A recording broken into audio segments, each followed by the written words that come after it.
internet today, and it's full of stories of tragedy. Shootings, death, murder, accidents. You wouldn't think that sort of thing would be a problem 340 years ago in the little colonial town of Portsmouth, Rhode Island. However, one of the wealthiest citizens of Portsmouth at that time was the widow Rebecca Cornell. She owned her own house, had her own property right over on what's now West Main Road, right about where the Valley Inn is today. And Rebecca had some very curious things about her. For one thing, she was very, very, very old. Rebecca was 73. Now, I know today that doesn't sound like much. I certainly don't think that's very old. But back then, the average life expectancy of a male was 42. Female even less, because a lot of women died during childbirth. So it was quite an accomplishment for a woman in those days to make it to 73. And in spite of her age, she was still pretty spry, still could do household chores. However, she had lost most of her teeth, so could only eat soft foods. But she did like to smoke her pipe. Another unusual thing about Rebecca was her living arrangements. Back in those days, multi-generational housing was not common. But in Rebecca's case, her son Thomas lived with her with his entire family. This probably started when Thomas's first wife died, leaving him to raise 4 children, boys, all of them. So what did he do? He moved in with his mother for help with the child care. Then he remarried, had 2 more children with his new wife, girls this time, stayed right there in the house. In fact, Rebecca deeded the house over to him with the understanding that he would pay rent, he would get a maid for her, and that he and his family would take care of her during her declining years. They would do the chores. They would get the groceries by hunting, fishing, gardening, no supermarkets back then. They would do the clothes by hand, take care of the heat, chopping firewood, and so on. In other words, Rebecca thought that for her last few years she would have a contented and peaceful life because everything would be done for her. Unfortunately, things did not turn out, as you're going to hear in just a few minutes, as Rebecca hoped. So now, the Portsmouth Community Theater is proud to present the results of our research into the mysterious death of Rebecca Cornell and the trial, which took place just a few days later.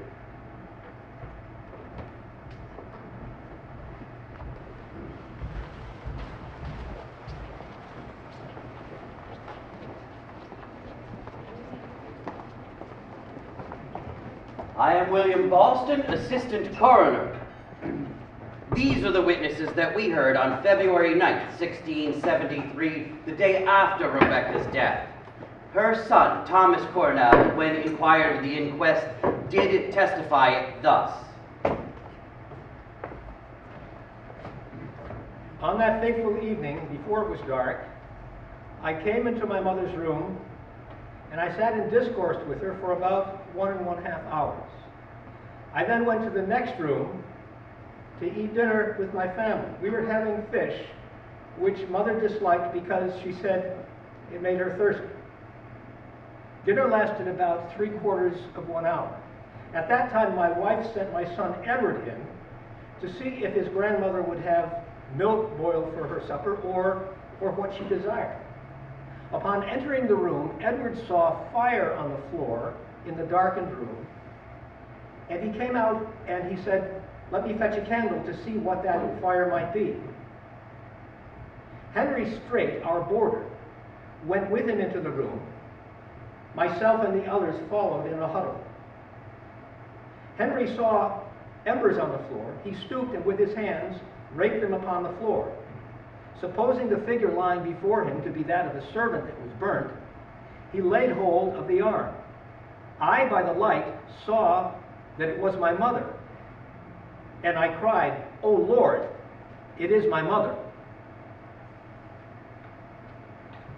Upon oath, did Henry Strait offer the following testimony?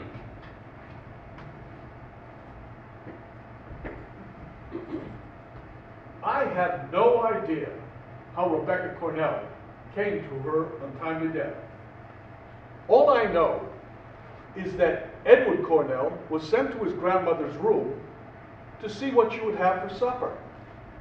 Upon entering the room, he saw fire on the floor and returned to us to fetch a candle to see what the fire was. I ran in to the room, followed by Edward with the candle, and Thomas Cornell entered last. I saw the fire upon the floor. I stooped down, took a hold of an arm, thinking it was a servant who was upon the floor burnt. It was then that Thomas Cornell discerned by the light who it was, and he cried out, "O Lord, it is my mother." On February 9th, 1673, myself and Mr. Joshua Quahauger arrived at the scene to find Rebecca dead on the floor. After interviewing the witnesses, we turned and handled and searched, to the best of our knowledge and understanding, the body of the deceased, and do find and declare that on the evening of February 8th, 1673, Rebecca Cornell, being in or about the 73rd year of her age, was brought to her untimely death by an unhappy accident of the fire. This we find and declare as the coroner's inquest. And so that might have been the end of the story. An elderly woman died by an accident. If it were not what happened a few days later, when Rebecca's brother, John Briggs, appeared before the deputy governor and the town council and gave this astonishing sworn testimony.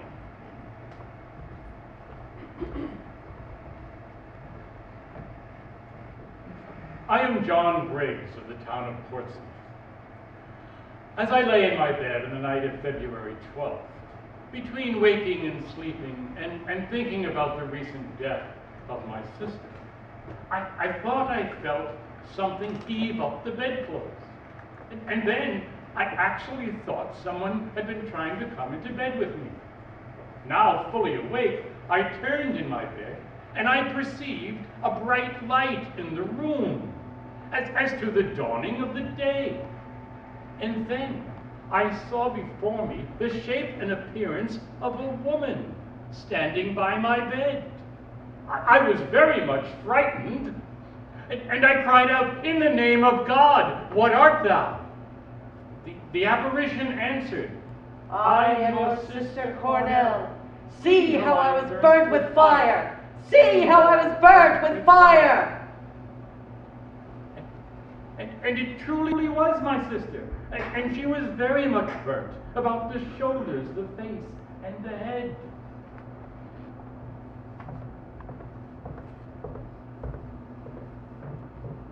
Also appearing before the town council that day was John Russell, who had this to say.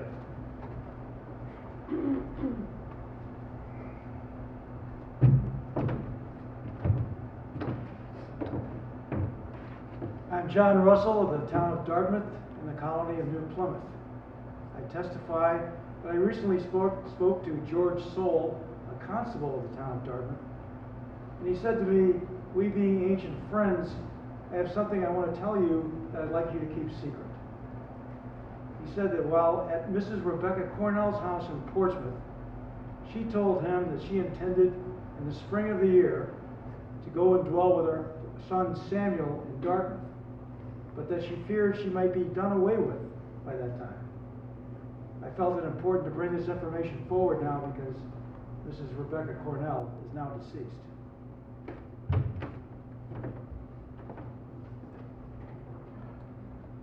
On the basis of the testimony of these two men, a second inquiry was started. The body was exhumed, and the surgeons carefully examined it, and this is their report. A coroner's inquest on the body of Mrs. Rebecca Cornell, who came to an untimely and uncertain death in the night following the 8th day of this instant month February, who for a second inquiry was taken out of her grave upon several suspicious reasons, and the corpse of the said Rebecca being diligently searched by surgeons, in our view and in their search, as under their hands appears, They found a suspicious wound in the body in the uppermost part of her stomach.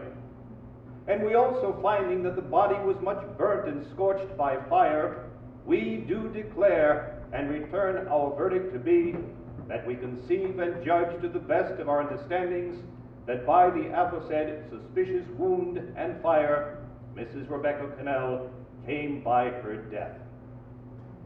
And so a trial was held.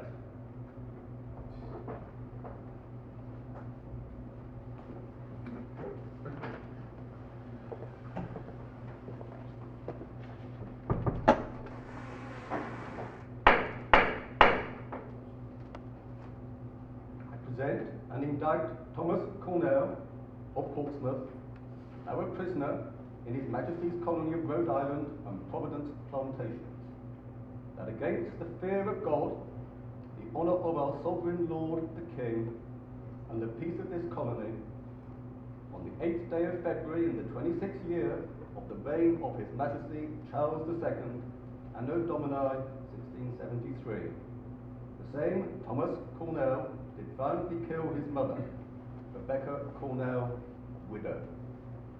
All was aiding and abetting thereto in the house of his mother in the town of Portsmouth, which act of his is murder, and is against the honour of the crown and dignities of His Majesty's laws and the peace of this colony.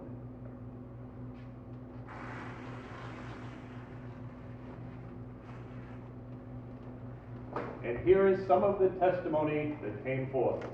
First, Mary Cornell, wife to John Cornell, son of the departed. About 2 to 3 years ago, I was visiting my mother-in-law, Mrs. Rebecca Cornell. She had just come in from her orchard, where she was chasing after her pigs. She was weak, and she complained that she had no help, and her son and his family were very cruel to her. At some point, she decided that she wanted to take her penknife and stab herself through the heart to rid herself of her troubles. But then she remembered the scripture, the passage, "Resist ye the devil." This brought her comfort, and she did not go through with it.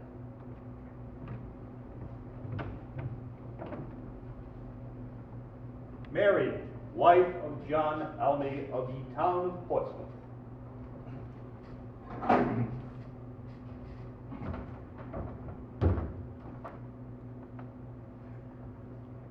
I have on several occasions observed an undutifulness of Thomas Cornell towards his mother, Mrs. Rebecca Cornell. Mrs. Cornell told me that she has been very much neglected. In the winter months, in the cold weather, she has been forced to go to her bed unmade and unwarmed, and she was forced to buy woolen cloth to wrap around her as she went to her cold bed. She told me that if her son's family had not prepared something that she could eat, which was quite often the case, she was forced to fast, as nothing was prepared for her to eat.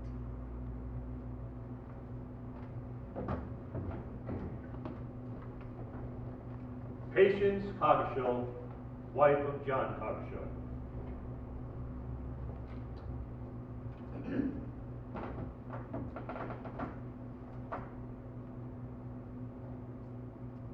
The widow Cornell tearfully related the sad story of the life she lived with her son, Thomas Cornell.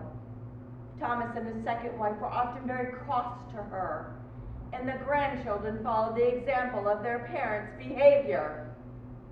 One time, her daughter-in-law, who was often of a desperate spirit, chased after one of the stepchildren with an axe. Well, Rebecca kept the child from harm by preventing her from striking that poor child. Rebecca deeply regretted deeding the property to Thomas, and said that if she'd known his first wife would die before her, she would never have made such an arrangement.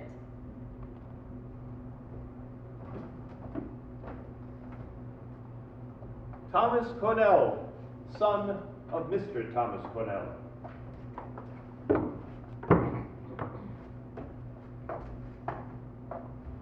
On the evening of my grandmother's death, I had been in the room with her for a little while, and then my father entered. I left them together, and he stayed with her for about an hour or an hour and a half when he sat down for supper.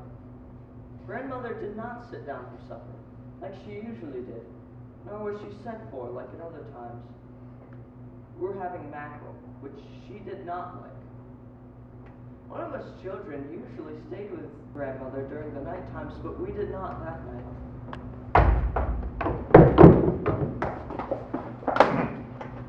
Sarah Cornell, wife of Thomas Cornell.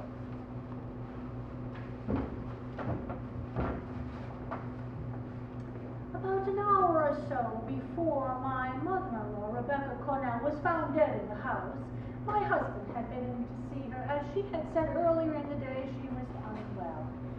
He brought with him a spindle and some yarn to wind, and when he had come out, he had wind half a spindle of yarn. Then he sat down to eat. Afterwards, my stepson Edward went in to see what she would have to eat. When he opened the door, a large dog, being in her room, jumped over the boy. He soon came to us for a candle to find out what fire had been in her room, whereupon most of the house ran in to find her dead on the floor, burnt to death. How this happened, I do not know, nor can I imagine. It seemed wonderfully odd to me that her wool clothing was burnt, but not her cotton. John Gould, John Spencer, and Job Hawkins also saw this.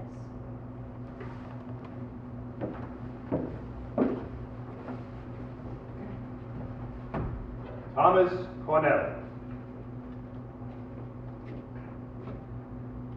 On the evening of that day, I came into the house a little after sunset, and I went to visit with my mother, my son Thomas being with her at that time.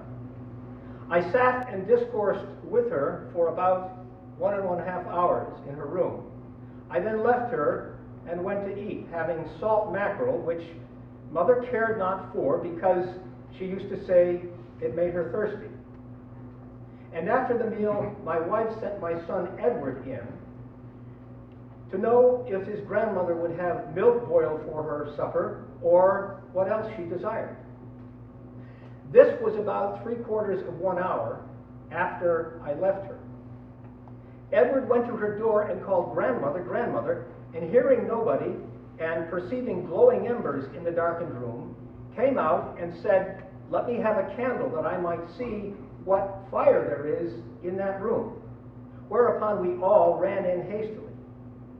Henry Straight ran in first, and raking the embers with his hands, lay his hand upon my mother's arm, thinking that it was a servant, and he spoke to her. And at last he said, "Here is a drunken servant that has burned to death." But as I drew nearer, I saw my mother's shoes upon the burnt body, and I cried out, "O Lord, it is my mother." And I cradled her head in my arms to see if there was but any life left in her. Finding her burnt, lying along upon the floor with her head toward the fire, and her clothes burnt from her body below and some above, and the valance of the bed burnt, and the upper part of the curtain where she must have stood while she was on fire before she fell, her apron and one of her petticoats being of wool and cotton. I judged that her clothes caught fire from a coal that fell from her pipe as she sat smoking. I set out and brought in some neighbors who lived nearby. And that is all I know of the death of my mother. I do not believe that anyone procured in any way her death or was involved in procuring her death, but rather that it was an accident.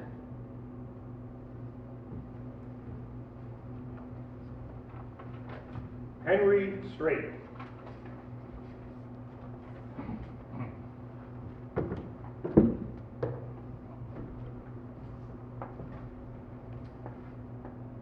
On the night that Rebecca Cornell lost her life, I spent most of the evening at George Lawton's and not at Thomas Cornell's, where I lodged, until supper time. When I entered, I saw that supper was on the table, but I noticed that Rebecca Cornell was not at table as she usually was, and I inquired of this. Thomas Cornell answered that they were only having just mackerel for dinner, and his mother did not want to eat it. I found this unusual, as on other occasions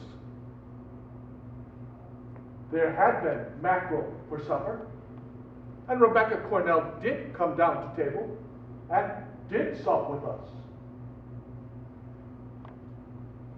When supper was over, Thomas Cornell's wife sent Edward to see if his grandmother would have some milk to eat. The lad returned immediately, seeking out a candle to find out what the fire was on his grandmother's room's floor. We all ran in. I was first, and noted the fire on the floor, clapped my hands, and raked away the embers. I took hold of an arm and spoke, thinking it was a servant. It was then that Thomas Cornell discerned who it was and said, "Oh Lord, it is my mother." Now I noted when I entered the room, there was no fire in the curtains, nor in the valance, but the curtains and the valance of the bedstead, at the foot of the bedstead, were burnt.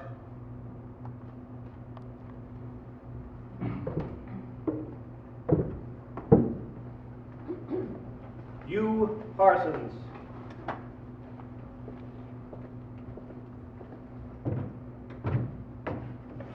On the night that Rebecca Cornell lost her life, I was summoned to the house, and I went to the room where she lay.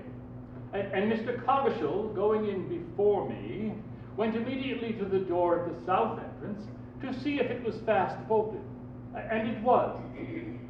But then we both noticed that along the hearth, the cinders lay in a train and almost covered the floor in a manner such that she had been dragged there.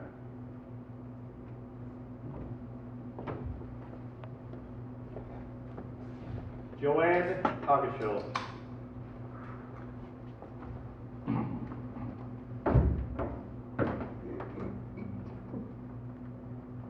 About a year and a half ago, near as I can remember, the widow Cornell told me that her son Thomas carried himself very unkindly to her, that he detained her rent from her and would pay her nothing.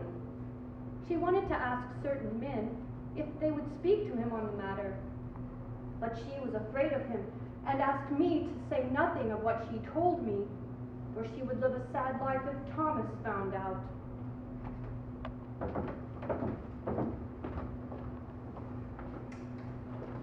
Rebecca Woolsey, sister of the accused.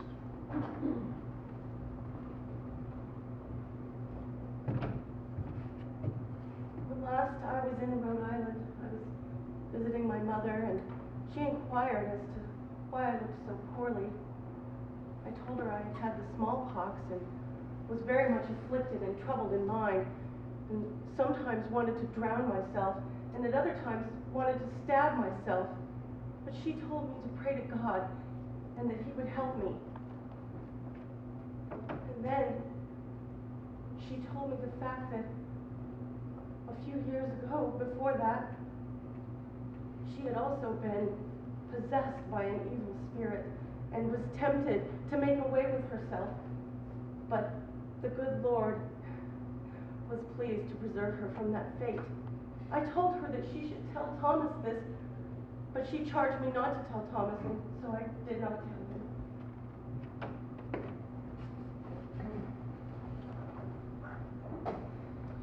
So now, you have heard the strange story of the uncertain and untimely death of Rebecca Cornell. You have heard some witnesses recount what they saw and heard that fateful night. You have not heard all the witnesses. There were many more, but they basically all said the same thing, and we didn't want to keep you here all afternoon. You have, however, heard the main issues. Now we're going to ask you to imagine yourself in 1673 and that you are one of the jurors who have heard the evidence. Even if you already know what the verdict is, we ask you to consider the evidence, and remember, it is not 2013. There is no DNA evidence, no surveillance videos or recordings, no CSI laboratories, no Facebook pages, no Twitter. You simply have to judge by what you heard. Today's rules of evidence do not necessarily apply. You must have the mind and understanding of a 17th century citizen of Portsmouth who was asked to judge someone's guilt or innocence. To recap, what have you heard in court? Well, first you heard that Rebecca Cornell's death was an accident. But then her brother John told of the strange encounter with the ghost of his sister. Was that a dream or a real apparition? Did the ghost say that she was murdered by Thomas? No. But it was understood back then that if a ghost appeared to a third party, it was because an injustice had been done, and the ghost wanted that corrected. Her brother's ghost story led to a re-examination of the circumstances of her death and finally the trial of Thomas Cornell. The prosecution would have you, the jury, believe that Rebecca did not get along with Thomas Cornell's family, that the family's actions toward Rebecca today would probably be called elderly abuse, that Rebecca regretted deeding her property to Thomas and that she considered moving in with another family member, but she was afraid of what Thomas might do. Thomas Cornell was the last person to see Rebecca alive. The prosecution would have you believe he stabbed her with some weapon and then set her on fire to cover up his crime. One possibility. Second possibility, was it simply an accident? She liked to smoke a pipe. Did she accidentally set her clothes on fire and die? If so, why didn't the family in the next room having dinner hear her screams? We don't know. And what about the stab wound? Could it have been suicide? Third possibility. She had expressed a desire to kill herself with a penknife because she was so unhappy. Did she stab herself, become unconscious, and then fall with her pipe, which started the fire? Finally, was it a supernatural event? Now remember, this was 1673, and you, the members of the jury, probably believe in the existence and influence of evil forces. What about Sarah Cornell's story of the mysterious dog that came from the room? Such an appearance was often considered a sign of the evil one's presence. Or is it possible that Rebecca was actually a witch who got her just desserts? So, what do you, the citizen of 1673 Portsmouth, think? Was it an accident, murder, suicide, supernatural death? We're going to take a break so you have time to ponder upon these things and discuss with other members of the jury. And remember, you're not just going, no, we're going to take a vote. And we're not just going to say guilty or innocent. We'd like to find out what happened. So you have 4 possibilities. All right, so let's take a break now. Plenty of goodies back there. When we come back, we'll see what you think.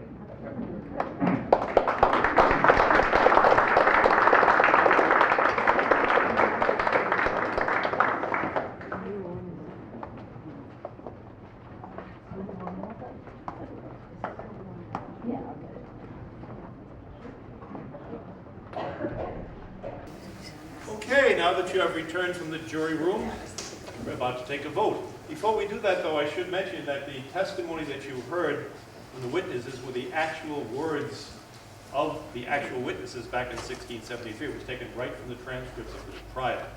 So now that you had a chance to discuss it with each other, Let's see what we've come up with. So, first, keep those hands up. I have to take a count here. Got to get this right. How many believe that Thomas Connell was innocent and that Rebecca's death was simply a tragic accident? 1, 2, 3, 4. Keep them up. 1, 2, 3, 4, 5, 6. Okay. Second possibility. How many believe that Thomas was innocent and that Rebecca committed suicide? Okay. Ooh, that's pretty close. And remembering that it is 1673 and that you believe in the supernatural, how many believe that the evil one did it, or that Rebecca was some kind of witch and got her just desserts?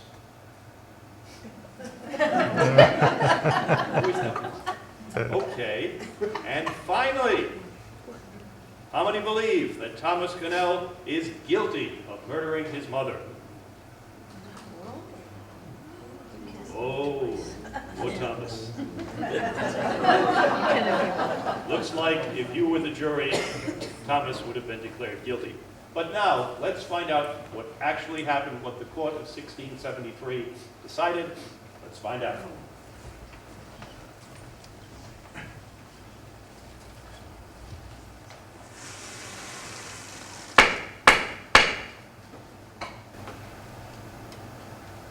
Whereas you, Thomas Cornell, having been indicted and charged with the murder of your mother, Mrs. Rebecca Cornell, widow, and having been tried by a jury of your peers, you have been found guilty. I would caution you to prepare yourself. It is the sentence of this court that you be taken hence from here to the common jail, and then on Friday next, 23rd of May, at about 1 o'clock, you will be carried from said jail to the place of execution, the gallows, and there, hung by the neck until you are dead. And may the Lord have mercy upon your soul.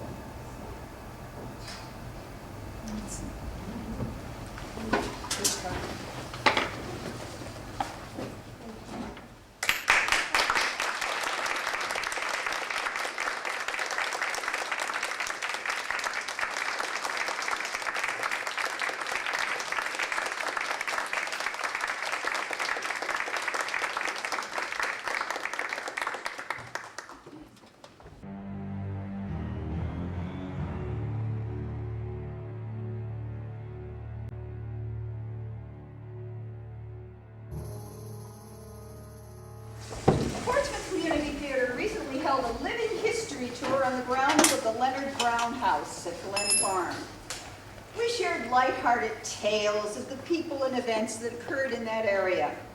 Tonight, or this afternoon, or wherever it is, we will delve into the darker side of local lore and share a few stories that do not have happy endings. For in 375 years of history, there is always some tears with the laughter.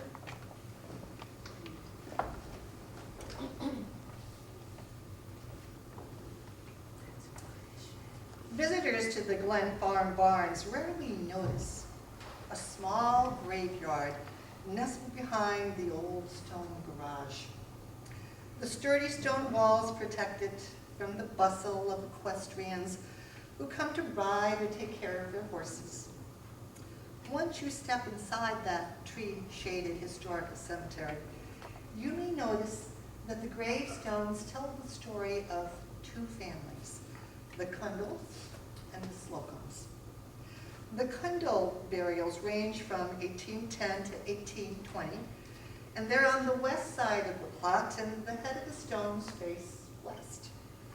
Among those buried there is Miller Joseph Cundle, who lost his life in a Christmas Eve blizzard, his frozen body found only a few feet away from where he now rests forever. The headstones from the Slocum family are of an earlier time, 1703 to 1722.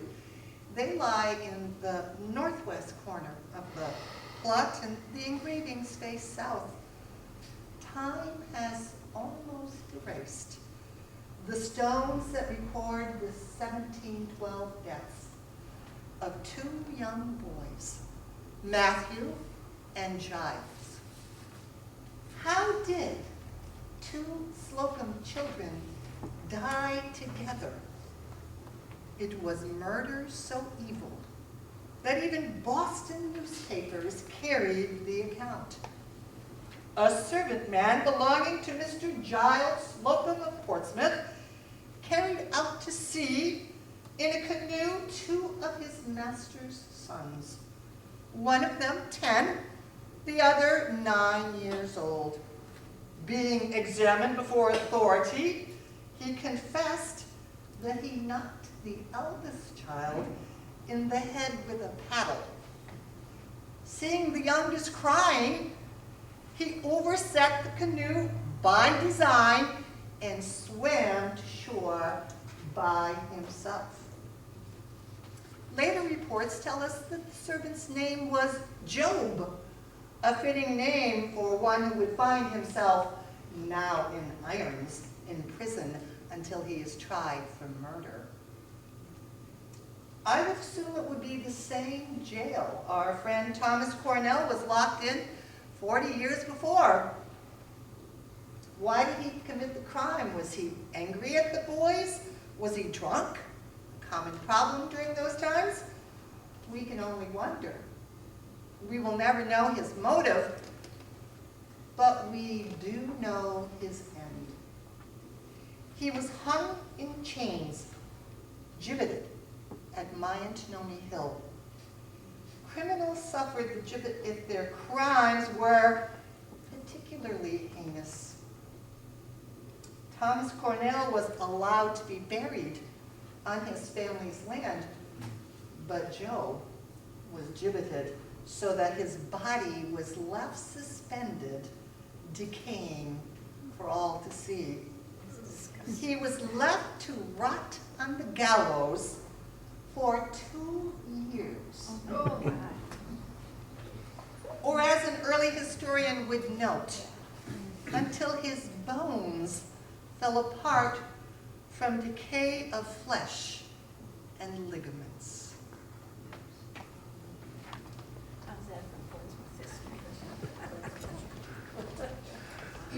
In the 1920s, Glen Farm was famous for raising fine horses. In fact, Mr. Taylor was very competitive, and he wanted to raise the finest livestock that he could. They raised horses for riding, but they specialized in breeding the hard-working Percherons. They are an old breed, and back in the time of the Crusades, the Percherons were widely recognized as outstanding for their substance and soundness, as well as for their characteristic beauty and style. After Moses Taylor died, sometime in the 1930s, Mrs. Taylor's interest in farming decreased, and Glen Farm was dissolved by the Superior Court in 1937. The Glen Farm hands received an alarming order that disturbed many citizens of Portsmouth. To prevent other breeders from benefiting from their work in developing the horses, the farm staff was ordered to shoot and kill all the horses except 2 Clydesdales. The horses were buried behind the barn. The elaborate coaches the horses would have pulled were destroyed as well. The 2 Clydesdales that were allowed to live, they were named Mary and Queen, lived out their lives with the Almy family up the road on Union Street. So, if you are ever walking around Glen Farm some evening, and you hear horses neighing and the sound of hoofbeats, but there are no horses, who knows? Perhaps you have found the final resting place of the Glen Farm Percherons.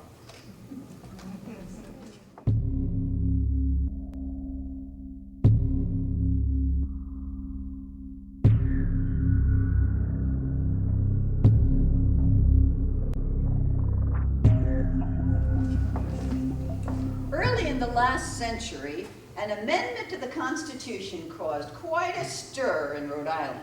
It was the 18th Amendment, prohibition. In fact, I understand at that time Rhode Island was going to sue the rest of the country for passing that. Now, a friend of mine told me that once in her earlier days, when she lived in Island Park, her landlord would often joke about the fact that when he was younger, he was a rum runner. And he bragged about how many birdshot wounds he had. Well, if we're looking for a story involving rum renting, we came across this obituary. I wonder if it was my friend's landlord. A man who spent his younger days running rum and getting caught, or dodging bullets and getting shot, died Friday. He was 71 years old. This fellow, whose luck saw him through 2 gun battles with hijackers and brought him safely through numerous quahogging escapades in a later career, died after a short illness. He not only survived 5 bullets shot into him at close range by an expert marksman, but sued the man's estate after the man died in jail a short time later. Both in and out of court, this fella sometimes would speak freely and joke about his various activities. He once reported as suffering 65 birdshot wounds while he, 2 brothers, and 2 friends fought off a band of 16 hijackers in 1928. But a brother last night said this was a big exaggeration. Unfortunately, this man was frequently before Rhode Island courts on rum running and illegal quahogging charges. Testifying at one time in connection with his rum running activities, this man told how he was threatened by hijackers on the morning before the gun battle. He had received a message advising him to expect visitors. He prepared for his unwanted visitors by getting some more guns and ammunition in the place. In outlining the state's case in the trial of the hijackers, the Assistant Attorney General said that on June 24, 1928, a load of liquor was landed and stored on a farm. A load that included 630 cases of champagne, scotch, and rye. The Assistant Attorney General noted that one of the defendants and others were aware of this, and having previous knowledge of its arrival and knowing it to be contraband liquor, conceived the idea that it would be proper for him and his associates to take over the load. Before the gun battle, he said that the hijackers had demanded he pay money he owed them for taking their liquor. Well, the hijacking trial eventually resulted in indictments of an acting chief rating officer of the federal dry forces. Non-payment of a debt also was the reported reason for more gunfire directed at him 9 years later. He was shot 5 times by a 74-year-old poultry farmer as he sat reading a paper in his car that was parked near the stone bridge. After staggering out of his car and falling against the bumper, he ordered friends to get me to a hospital, quick. On the way to the hospital, he reportedly laughed and joked about wounds he received in the hijacking battle. "I can weather these," he said, pointing at 4 of the bullet holes. "But I'm afraid this one may get me," he said, pointing to the one in his abdomen. He once tried to talk his way out of an illegal quahogging conviction by attempting to convince the judge that his fishing experience had made it clear to him that certain types of quahogs can weigh as much as 140 pounds per bushel. Therefore, he explained, the 4,000 pounds of quahogs did not exceed the 30-bushel limit. The judge, however, found him guilty and fined him $80. Speaking of quahogs, let me share with you an adaptation of Peter Kelly's story, The Legend of the Old Quahauger. A long time ago on our fair island in the town of Portsmouth, there lived a man known only as the Old Quahauger. During the Depression, most folks were out of work and out of money. They dug clams for survival, to feed their families, or to sell them for a little cash. Some folks used power boats, some even used scuba gear and dived for them. But most folks had to dig them from the shore like the Old Quahauger. With so many people looking for clams, it soon became harder and harder to find them. The Old Quahauger used to watch with amusement as out-of-staters came to try their luck. They always seemed to come up empty-handed. Even the town folks couldn't find quahogs like our old friend. He was a sly one, he was. He wouldn't set foot in water until the first day of fall, when all the summer swimmers and out-of-staters would be gone. He didn't want anyone finding the secret spots he knew of. In fact, he wouldn't go out to his best spot until the last full moon of October. Rain or cold didn't stop him either. The deep saltwater ponds they used to call the pits were his particular favorite. There was a shallow channel between the ponds, which at low tide was only waist deep to him. He could dig clams up with his hands, more than likely use his trusty quahog rake, and he always got a lot of clams. One drawback to the area was that it was traversed by boaters who had to use that channel to get out of those ponds. They'd come shoving along and he'd have to get out of their way, sometimes losing the spot where he was digging. He'd also have to put up with the boaters' angry shouts at him for being in their way. One fateful afternoon in October, after most folks had given up going out into the cold water, the old Quahauger went to his favorite spot. He was having great success, and as the tide got lower and lower, he decided he'd try a few dives down to the sand, the way the native people who inhabited the area long ago used to do. He never heard the boat with the quahogging bull rake hanging off the back come speeding into the channel. The boaters never saw him come up for air. The only thing left of the old Quahauger was a streak of blood on that rake. They never found his head. They never found his body. But legend has it that he's still out there, and on moonlit nights he searches for a head to replace the one he lost. He also watches over all his old quahog spots, making sure people don't take undersized ones. Many an out-of-staters come away from the pits with cuts on his fingers and toes, thinking it was from oysters. We know better, don't we? Now, John Brown was known to be one of the strongest of all the quahoggers in Portsmouth. He once fought off 5 men down at Tremblay's Bar on Island Park. He lived in a more prosperous time, when all the quahoggers had boats and licenses. He knew all about the legend of the headless quahauger, but he never let it bother him. He'd go out long after the other boats had gone ashore, sometimes having to sell his catch the next day at Stonebridge Seafood. And so it was that late in October one year, John was out quahogging in the pits. He'd gotten a later start than usual that afternoon, and so when the other boaters began to leave, he stayed. "Come on with us, John. Come ashore and have a beer," they called out. John was determined. "Go ahead on in. I'll be there soon," he yelled back. Must have been about 6 o'clock when John Brown decided to call it a day. The moon had just begun to rise, and John felt a sudden chill up his spine. He blamed it on the wind. He started up his engine, but when he tried to put the boat in gear, nothing happened. When he looked over the rear of the boat, he could see the prop was missing from the motor. "That's odd," he thought. "Good thing I always bring a spare." The boat was slowly drifting toward the rocks by the channel as he reached for his toolbox. Seems his anchor line had somehow come loose. Now, in order to repair the damage, John had to lean way out over the back of the boat. He was concentrating on putting in the cotter pin, and he never saw the gnarled hand holding the rusty quahog rake rise up from the icy waters. Crash! Splash! When they found John's boat on shore the next day, everything was in it, except John and his rake, that is. Some say the old quahauger finally got his head that night, and now it's John Brown's turn to search the waterways. So if you are ever brave enough to go out on the bay on a moonlit night in October, watch out. You may return a head short.